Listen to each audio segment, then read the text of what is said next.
December মাস, এই সময়টা আমাদের তো তরি তরকারি সবজিতে বাজার ভরে যায়, মাছ মাংস সবজি সবজির দাম কমে, এখন দাম বাড়ছে কেন?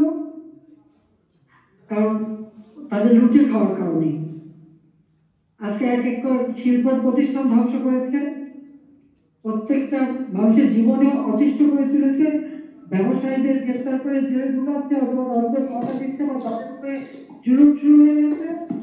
সরকারি কর্মকর্তা কর্মচারী তাদের উপর অত্যাচার, তাদের চাকরি থেকে বের করে দিচ্ছে অথবা তাদের ওএসডি করে রাখছে, তাদের বিরুদ্ধে মামলা, প্রায় 25 জন সরকারি অফিসারের বিরুদ্ধে মামলা দিয়েছে, 3 জন সাবেক প্রিন্সিপাল সেক্রেটারি তারা কারাগারে। একদম শব্দ যিনি ক্যাবিনেট সেক্রেটারি ইউনুসকে শপথ অনুষ্ঠান যে পরিচালনা করলো তার বিরুদ্ধে মামলা দিয়ে দিয়েছে। তাদের হামলা মামলা আর ওদিকে স্বজনপ্রীতি, লুটপাট, দুর্নীতি, চরমভাবে দুর্নীতি করে যাচ্ছে।